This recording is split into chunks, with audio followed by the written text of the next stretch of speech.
지금 재판소장 권한대행님과 재판관님들께서 입장하고 있습니다. 모두 박수로 환영해 주시기 바랍니다.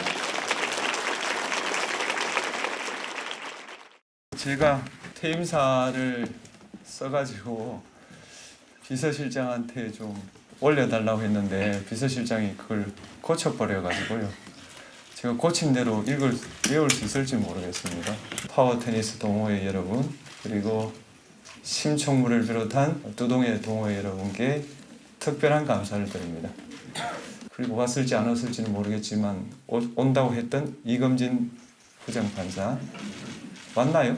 그 다 외워놨는데 안 오면 제가 그 다음에 또 뭐 제가 말해야 되는데 까먹는 분 없나요? 좀 더 치열하게 했으면 어땠을까 하는 아쉬움이 남지만 헌법재판소 구성원으로 기여를 하게 된 것을 무한한 영광으로 생각하며 이는 모두 재판관님들을 비롯한 여러분들의 공입니다. 촬영하겠습니다. 하나, 둘, 셋. 오늘 4월 18일이라는 날짜 기억하시는 분들 제법 있으라 생각됩니다. 윤석열 전 대통령에게 파면을 선고했던 문영배 소장 권한대행 그리고 이미선 헌법재판관이 오늘 6년의 임기를 마무리하고 퇴임을 했습니다.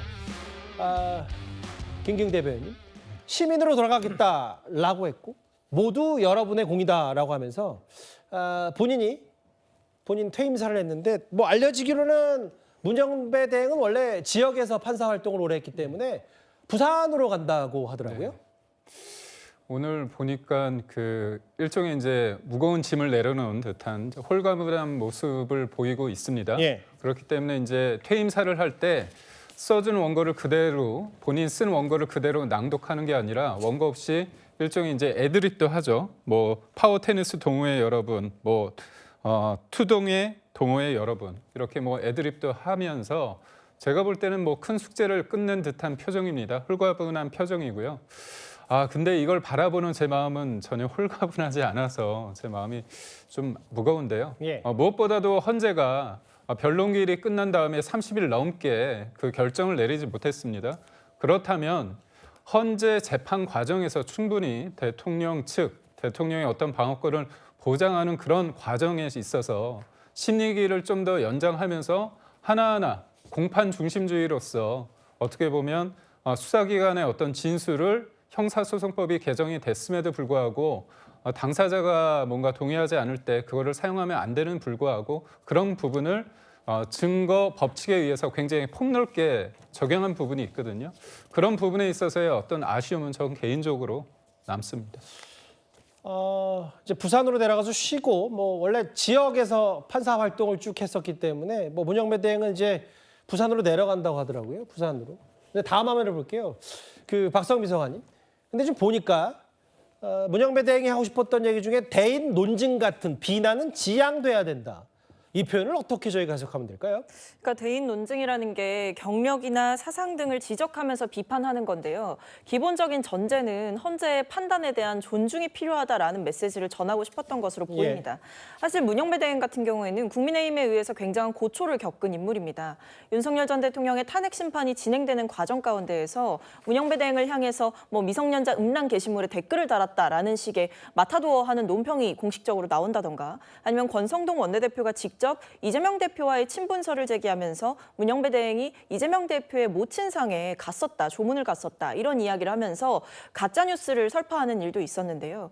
이런 식으로 헌재의 판단의 정당성을 흔들기 위해서 이 문영배 대행을 직접적으로 이념이라든지 사상 등을 공격하면서 여러 면으로 헌재를 흔들었던 점에 대해서 저는 문영배 대행이 본인만의 방식으로 일가를 했다라고 생각을 합니다. 호 대변인, 여기 또 국민의힘의 신동우 의원이 이런 얘기를 했더라고요. 법 대신 정치가 작동했고 국민 불심, 헌재 스스로가 자초했다. 퇴임길에 뭐 이런 논평까지 국민의힘이 낸 모양이에요. 뭐 6년 동안 어쨌건 재임하셨으니까 수고는 하셨는데 박수를 치고 싶은 심정은 저도 들지가 않습니다. 마지막에 특히 헌법재판소 법에 명시가 돼 있는 임기 만료되기 전에 후임 재판관들을 임명하게 돼 있는데 그것을 헌재가 셀프 판결을 하면서 가처분을 인용하면서 권한대행에게 임명할 권한이 있는지 단정할 수가 없다라고 하면서 이제 가처분을 막아놓은 거죠. 예. 스스로.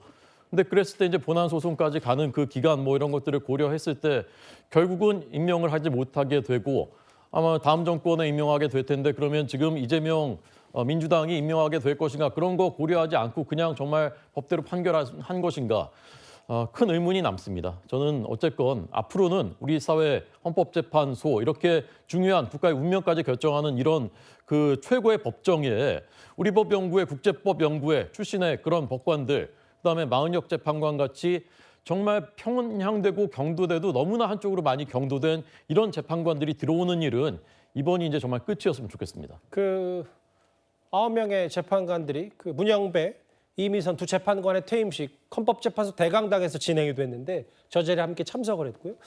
그런데 장 변호사님 이렇게 4월 18일이 지나가면 두 사람 6년 임기 마치고 퇴임했고 7명 체제여서 지금 일단 김영두 소장 대행이 된 셈인데 그럼 이게 7인 체제로 계속 이제 앞으로 운영이 되는 겁니까? 헌재가요?